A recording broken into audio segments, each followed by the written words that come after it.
School की दीवारों पर सूरज की किरणें पड़ रही थीं जब वो आई। साफ सुथरी सफेद पोशाक, मासूम चेहरा और आंखों में कुछ रहस्यमयी चमक। मास्टर लॉन्ग, मैं आपसे सीखना चाहती हूँ, उसने धीमे स्वर में कहा।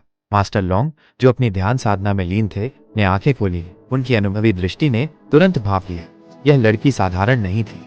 क्षण भर में सब बदल गया।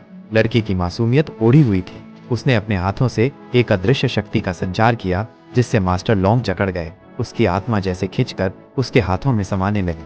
लेकिन मास्टर लॉन्ग कोई साधारण योद्धा नहीं थे। अंतिम क्षणों में उन्होंने अपनी चेतना को मुक्त किया और एक शक्तिशाली ध्वनि के साथ अदृश्य हो गए।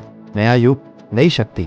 जब मास्टर लॉन्ग ने दोबारा आंखें खोली, वे एक अजीब दुनिया में थे, भविष्य के शहर में, जहां गगनचुंबी इमारतें थीं, हवा में उड़ती गाड़ियां और चमकते हुए आधुनिक उपकरण। उनकी आत्मा ने इस नए युग की ऊर्जा को महसूस किया। उन्होंने अत्याधुनिक तकनीक को समझा और इसे अपनी कुंफू कला के साथ जोड़ा। वे पहले से अधिक शक्तिशाली हो गए। अब वे न केवल कुंफू मास्टर थे, बल्कि विज्ञान और ऊर्जा के स्वामी भी। वापसी और भयानक युद्ध। जब वे वापस कुंफू स्कूल लौटे, वहां 3 खतरनाक योद्धा उनका इंतजार कर रहे थे। वे उसी लड़की के भेजे हुए थे। पहला योद्धा ब्लैक टाइगर बवंडर जैसी गति से हमला करने लगा। दूसरा योद्धा गोल्डन स्नेक अपने विषैले प्रहार से मास्टर लॉन्ग को जकड़ने लगा। लेकिन इस बार मास्टर लॉन्ग अकेले नहीं थे। उनके पास भविष्य की शक्ति थी।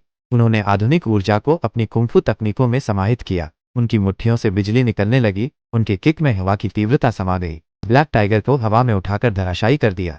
आयरन ड्रैगन के लोहे जैसे वार को अपनी ऊर्जा ढाल से रोक लिया। गोल्डन स्नेक को उसकी ही चाल में फंसाकर निष्क्रिय कर दिया।